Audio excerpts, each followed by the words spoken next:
This is the City of Brunswick in Depth, and I'm City Manager Jim Drumm. And this month we're going to talk about capital projects and construction projects in the City of Brunswick. So my guest today is our City Engineer and our Public Works Director, Garrow Alberson.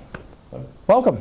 Thank you. Thank you. Glad to be here. Good to have you back. So I know that in the City of Brunswick we have a lot of things under construction right now. We do. We have a lot going on right now. Several projects underway, various stages of construction, but there's a lot happening right now. There is, and in your role as City Engineer, you're involved a lot in the design of it, but now you're also our Public Works Director, and you're involved in a lot of the construction of it, no matter how large or how small. That's right. That's right. All scope and all sizes. We've got something to do with it somewhere along the way. Yep. So one of the biggest ones we've got going on is the L Street project. Right, and I know a lot of people are out there saying L Street, we've been waiting for something to happen for so many years. It was a bumpy road. It was in bad condition. We had utility issues. And then now it's finally happened. That's right. We got kicked off probably in the spring, April of this year. We partnered with Joint Water and Sewer. We're going in, we're replacing the water line throughout the project. We're replacing the storm drainage and completely rebuilding the roadways. So it's a complete reconstruction of the L Street from Martin Luther King all the way through to Highway 17. So it's a very comprehensive project. I know the engineering took like a year. It did. Because, I mean, it's not just a resurfacing project. I mean, I'll be honest, I've had people come up and say, hey, it's been torn up, it's been a month, why isn't everything resurfaced? But it's not just a street. You're actually digging, what, 6 to 8 feet deep to reconstruct everything underground.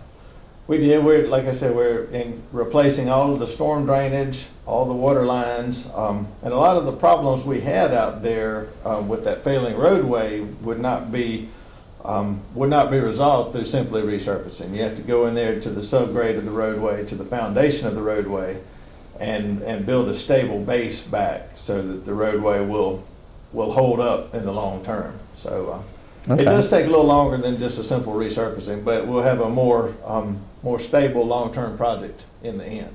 Now, and I understand as you took back the asphalt as you were peeling it away, I mean, you found the original brick road, so it's been 75, 80 years since really some of that infrastructure was put under that road. That's right. We did find some bricks on the west end of the project near MLK. Okay. That road's been there a long time without a lot of attention. You know, a lot of the existing drainage under there was undersized. The drain inlets are small, undersized. We're going back with larger, higher capacity inlets, larger pipes, try to get the rainwater off of the roadway and into the system, try to minimize the flooding out there and the water standing on the roadway. Okay. Now, with that said, the project took it about a year to engineer the project, and didn't, like you said, it involved water. I think it involved sewer as well, right? No sewer included in the project. They are making some point repairs. Joint Water and Sewer is making some repairs on their own. Okay. With the project, but there's no sewer replacement. Okay. So, but there was the design of all these improvements. That's right. And then after the fact, we also learned that Atlanta Gas and Light got involved and upgraded some of their gas lines as well. That's right. About the time we began the project, Atlanta Gas and Light came in and decided to upgrade their line in there too. The line that goes through there is the primary line. It's an 8-inch line. It's the primary line that serves St. Simon's Island. Okay. So it's a high capacity, large line there. So they decided to replace that line all the way through the length of the project too. So now that was probably a couple weeks, month or so ago that happened. I think some people saw our contractor pull off because they were waiting for Atlanta Gas to come in and make their repairs and their changes. There was a feeling, I think, in Brunswick that the project had stalled. And oh my, is this something what's happened at the city? But in reality, it was really a time frame to allow Atlanta Gas to get in there and do some of the work they needed to do. That's right. The way the project coordinated and the way the work had to be staged, it wasn't where both contractors could continue to work at the same time. So our contractor moved out of the way while Atlanta Gas Light's contractors finished their work. Okay.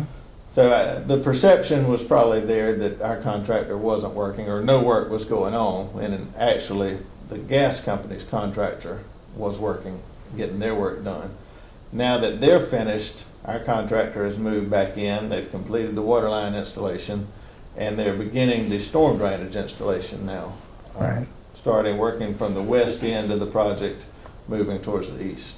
Well, it's November now, and this started in April. So if we were to walk down L Street today, it doesn't look any better. It looks worse than it did back in the beginning. So kind of describe what it looks like and where some of the things they're looking to do. I know you had brought some pictures today. I did, and we set the project up in 3 phases. As I mentioned, we're working from Right. MLK all the way to 17, but phase 1 of this project is from MLK to Goodyear. So that's the project that's currently underway now. That entire phase is torn up, or the roadway is torn apart. The paving has been removed there. They've gone in and trenched in that water line, so there's a lot of disturbed surface there. But now, and you can see in some of the projects we have here, there's a lot of machinery in this photo, and that is at Stonewall Street, working in the storm drainage at the intersection of Stonewall Street. You can see in the next photo, there's a storm drainage junction box in that photo with the pipes tied into there. They've got that box installed, and that's a good example of showing how deep this project really goes below ground. I mean, it's, again, more than just resurfacing. that's right. It's probably 5 to 6 foot depth right there. Those are 24-inch pipes. You've got a couple of feet above those, so they're a pretty deep project. You can see in the next photo I believe is looking east down there, so you can see the disturbance of the roadway. It's torn apart from curb to curb because, like we said, it's a complete complete reconstruction of the project. So we'll have new foundation, new roadway surface, new curb and gutter, drain inlets, be completely new going through there. But then those improvements are going to make it really a quality project. I mean, it will be like a new street in a new subdivision. A completely new street, it sure will. So I mean, it would have many, many years of life after this. That's exactly right. I know a lot of people are missing their shortcut. I think a lot of people love to take the L Street as a shortcut over to the causeway, especially if they're trying to make a trip to the island. But it's hopefully when this is over, that shortcut will be there many years without much need for disturbance again. That's right. I'm sure we've impacted some people and inconvenienced a lot of people. Like you say, it is a busy road, a big shortcut from the west side of town through the east towards the island. But it will be worthwhile when we finish. Be a much better roadway. The areas where we had the bad flooding near Stonewall and the area near the ballpark there that's in such bad shape, the baseball field, those will be much improved and eliminate the flooding, much better condition of the roadway through there. So it'll be a worthwhile project when it is done. I know before we began, we held some community meetings with citizens and invited even the few businesses that are located there. So there's been community coordination with the public out there to let them know. I assume you still get calls and questions about things out there and what impacts we've had. You've done some things to work with the contractor to make sure that the few residents that driveways front the roadway, or even some businesses, L Street Liquors is probably one of the biggest businesses, or one of the few businesses that actually front the roadway. That's right. There is, and we've been able to maintain access to those businesses. There's another convenience store just to the west of the liquor store. That's right, on Stonewall. And we've been able to maintain access to those businesses without completely shutting them down. It's not as easy as, the access is not as easy as if the street were wide open and functioning, but it's not completely shut down. But there's no way to do this project without impacting them some. Sure. We have been able to maintain and worked hard with the contractor to maintain access. So anybody wanting to go to L Street Liquors and the convenience store there on Stonewall and L Street could still get there. They just have to use one of the side streets as a destination. Certainly from Gordon or Lee or Bartow to get to, from north or south, you can get to either of those stores from each direction there. Okay. And obviously by now with the detour signs, people have found other ways to get around if they're trying to still come through the neighborhoods. There still is the ability to do that through detours.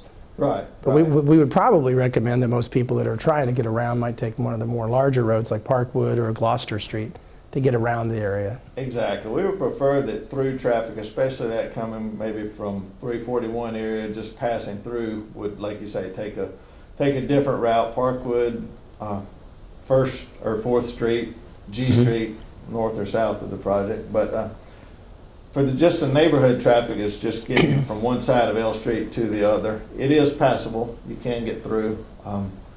It's dirty. It's a little rough in places because it is a construction zone, but it is passable. Vehicles can get through there. Well, some people say this project, the L Street, why now? Why did we wait so long, or why is now the year to do it? And I have to think it's the funding. Exactly. The funding for the project has come from the Special Local Option Sales Tax, the SPLOST of 2016. But when the funding was put in place, this was a project that our city commissioners felt was really one of our highest priorities. I mean, I guess they had heard enough from the citizens to say that the condition of the road was bad, it was degrading. Some bad rainstorms we have, there's parts of the road that are underwater. That's right. And this will solve all those issues. That's right. We have several areas around town where we know we have flooding problems. We already have projects identified. So like you said, when that funding came available, the commission decided that this should be the priority project. So it was identified to move forward with it. Okay. So now, with the rumors that it's way behind schedule, it's not. It's still on schedule. So if it started in April, and we had a little delay with Atlanta Gas, what's the time frame that we'd expect it to be finished? Our contractor has assured us he will finish on schedule in April. We had set this up originally as a 1-year project. We realized it was going to take a while. So we can let everybody know that the L Street project is not behind schedule, it's on track. Our contractor has assured us that he is still on schedule and can make his completion date. Okay. Contract. Now with that said, we still have phase 2 and 3. That's right. And so we're not certain what's underneath those 60 and 70 and 80-year-old roads, but if everything stays on track, we should be able to complete by April. That's right. This first phase is by far the larger phase of the 3. Right. So phase 2 and 3 are smaller and therefore should move faster, but like you say, there's no telling. You never know what you're going to run into in a project like this, but as long as we don't have any unforeseens, we should be on track. And I guess even though they're smaller, there's a complication of working with Pinova and the plant for their ability to get in and out. Phase 3 is basically the section right there at Cook Street at the Pinova driveway. So Okay. there'll be a lot of coordination with them. That's their primary access in and out of the site, so that's where their security is controlled there. So there'll be a lot of coordination with them to maintain their operation while we do complete the project through that area. Okay, well we talked about SPLOST, and I think SPLOST it's something coming up probably a year from now. They're looking at a 2020 SPLOST. The SPLOST funding that's come in has done a lot of great for the city, and a lot of projects are underway. And I mean, that means that we've had a lot on the table to work with. You've got a lot of projects. Not all of them are your projects specifically, but we do have a lot of city projects, and some of them are completed. We were able to purchase emergency service vehicles and work with emergency service radios, and but some of the more difficult ones, like L Street, are sort of on your desk, and you're working them through. Right. We have some improvements to parks. Want to talk a little bit about that? Something people might see in Overlook Park? We do. We have SPLOST related. We are working on some restrooms in Overlook Park. We're going to be installing a restroom facility there in Overlook Park. It'll have 2 men's, 2 women's restrooms. In that, we're purchasing a precast restroom. We'll prepare the site, and that will be brought in and installed in place. So that should be installed probably just after the first of the year in 2020. That should help make that park actually more usable for other events. And it will. And it's not a SPLOST project, but we're just finishing a construction of a pavilion there. It's another grant related from the Coastal Regional Commission, but a pavilion near the entrance to the fishing pier there at Overlook Park. So, okay. It'll have picnic tables and everything, bike racks. So both of those, the pavilion and the restrooms, will make that a much nicer, more usable park. You're exactly right. And along with the restrooms, we're installing a similar restroom facility at Sidney Lanier Park, or Liberty Ship Park, which is under the Sydney Lanier Bridge. Same layout. It'd be 2 men's and 2 women's restrooms there. So we'll have be installing utilities. Right now, we're kind of on hold with the cleanup from the Golden Raid there. But as soon as they get out of the way, we'll be moving forward with that installation of that restroom at that site also. I guess because of the location of the boat ramp, we've lost some of the use of the park because of the response teams, I guess, for environmental. So, and I think there's also an amphitheater planned with some state funding also for the Sydney Lanier Park. Under That's the bridge. right. We do have a grant to install an amphitheater down there on the corner, right on the water's edge down there. That's a grant through the Department of Natural Resources. So the SPLOST funds are even useful in giving matching funds for our grants that we apply for. We're able to use the SPLOST money to provide most of the grants that we get require some cash match, 20, 25, sometimes up to 50% cash match. And a lot of times we're able to use that SPLOST money as that cash match. So that's very helpful. It enables us to extend our SPLOST dollars. Stretch it out, do more. Exactly. Let's see, we have other projects as well. I know Another project, right, another one we just finished was resurfacing project. We just finished a large resurfacing project, which was, we were able to resurface about 12 miles of asphalt streets in the city. We spent about $1.5 million on asphalt resurfacing. We got about 12 miles done, various roadways throughout the city. So throughout the city, no matter what neighborhood you're in, you probably had a street in your area that was paved, resurfaced. Exactly. And the priorities were based on condition. You had gone through probably a number of years ago when there was shortage of funding and kind of gave each street a grade based on its condition. That's right. We keep a running list where be staff recommendations or complaints from citizens or whatever. When somebody calls in, we write that on the list and keep that running list. When we get ready for a project, we go through and we prioritize those roads. Right. And then we start at the top of that list and work down as long as our funding allows. So. Now, I know that in normal years, before SPLOST was put in as a funding source, we would receive about $200,000 a year towards road resurfacing. Mm-hmm. And that might allow us to do a couple blocks of a street, not very much. Right. I mean, going from $200,000 in one year to $1.5 million in one project, I mean, you've knocked out several years of what we could have done if we didn't, if we were just working solely on our general fund budget. Exactly. The SPLOST is a huge boost to that and the conditions of our roadways. We still have a lot of roadways that need work. We've still got that running list. So. And there's still some SPLOST funds coming in. Right. I know you're working with them on with L Street. A portion will go there. Mm-hmm.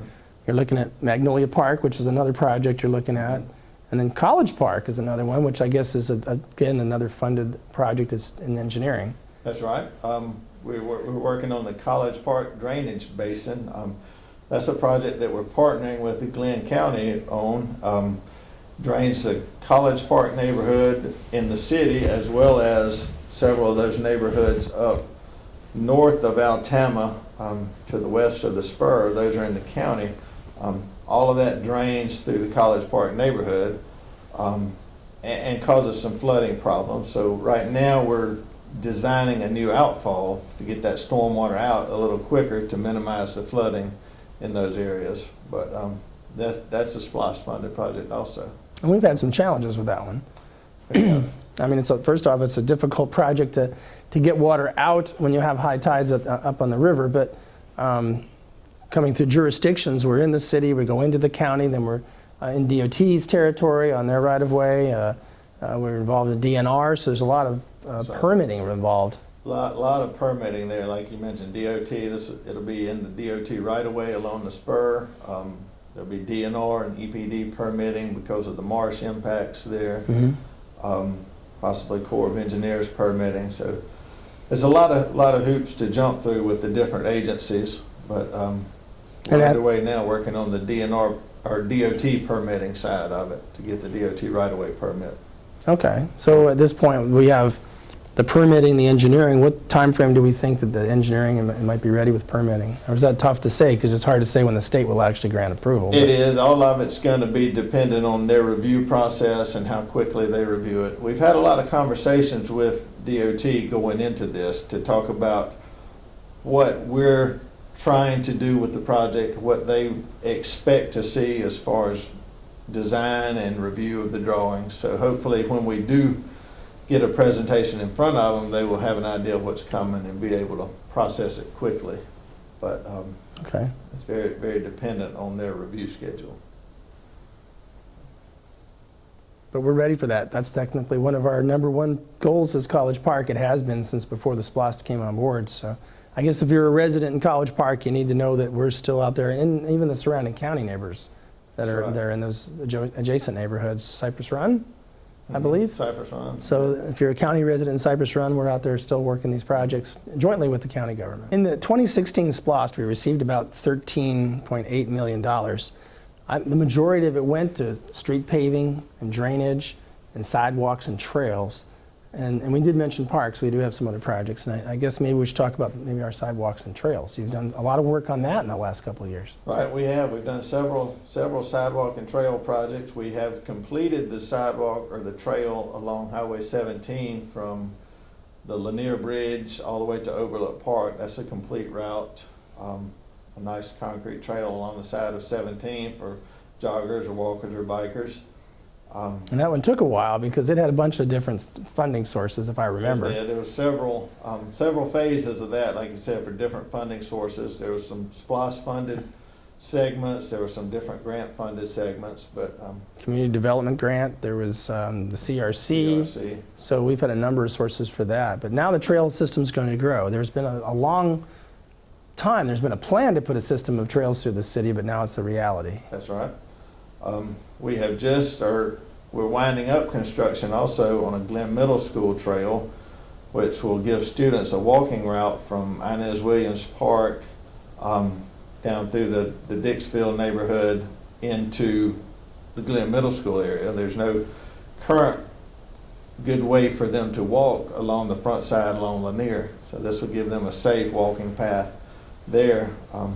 As soon as that project winds up, we're going to start a project on MLK Boulevard back there, a trail project from Prince Street all the way down to tie into the Sidney Lanier Trail along 4th Avenue.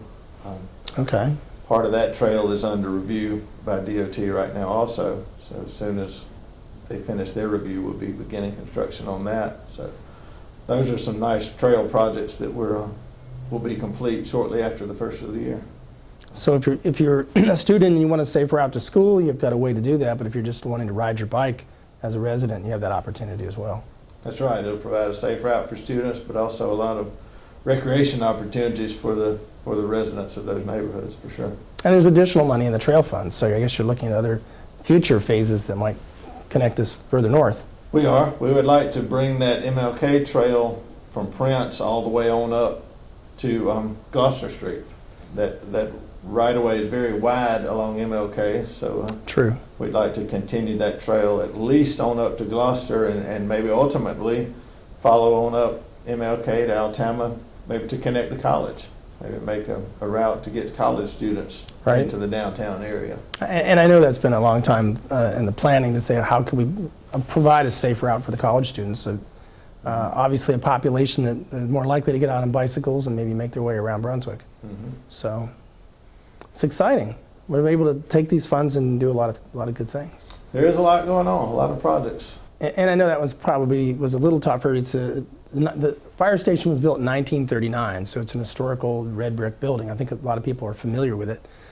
And I think one of the challenges we have with the new trucks is in 1939, fire trucks were not as large as they are today. That's right. And so the original bays are quite low, very similar almost to a residential garage. So with all the ladders and equipment, through the years we've had a lot of issues with the tops of the fire trucks getting tore up or potentially replacing the fire department garage doors, more or less, that they get torn up or torn off. And so with the larger and more expensive trucks, that's why we had to look at additional bays that would be able to handle the higher level size trucks. That's right. So, but still keeping the historic character of the old station. Yeah, the architect So- did a good job of being able to match the look and the brick color and everything of the old building. So I think it'll blend nicely and look nice on that end of town. Okay, so pretty soon we'll have a groundbreaking on that, I hope, and Plan to have a groundbreaking late next week and then get the contractor started right after that. okay, so if people are wondering what's happening on Gloucester Street, it's some new changes to a very old building. That's right, that's right. I guess we're looking at a future SPLOST as well. And in that SPLOST, we're going to look at other projects just similar to what we've talked about. I know that roads and streets and drainage are going to continue to be a problem. And as we're out there grading streets, there's going to probably be citizens out there saying, well, what about my street? And I know sometimes people think that their street is worse than maybe other streets, and sometimes it is. That's right. So I would have to say if I was a citizen out there and they were wondering, what about my street? Where does it rank or where is it at? How would they know? Could they contact you or Public Works to either let you come out and grade their street because maybe you haven't looked at it yet, or maybe the conditions of the street have changed since we've looked at it in the past? Certainly. As I mentioned, we keep a running list of streets which may be in need of improvements. Okay. So if anybody has a street which they feel like should be addressed or deserves some attention, you certainly call us. We will add that street to our list and come out and take a look at it. You can call Public Works at 912-267-3703. We will add that to that list, and as we said, when we get ready to put a project together, we will evaluate all of the streets that we have on our list and order them based on the worst conditions and start with those worst conditions and work down that list. With the SPLOST that we have, with the upcoming SPLOST in 2020, we hope to make a lot of improvements. These funds have gone a long way for us, but like we admitted earlier, there's still a lot of need out there. We know we have a lot of 70 and 80-year-old sidewalks that we can't just wave a wand and fix them all in 1 or 2 years.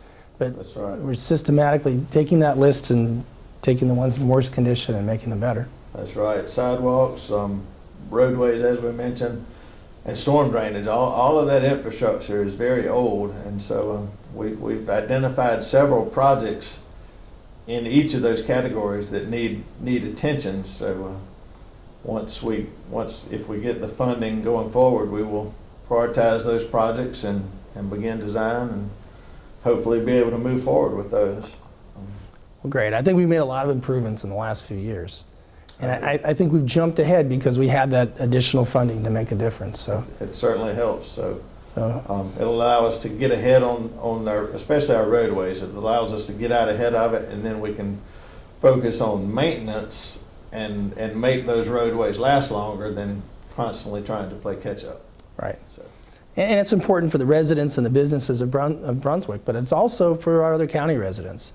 I mean, Brunswick being the county seat, a lot of people from the outlying areas and even from neighboring counties, for whether it's the university system, the college, it's our hospitals, our courts, people come to Brunswick, and so it's a task to keep this old city in good shape, but we're working hard to do that.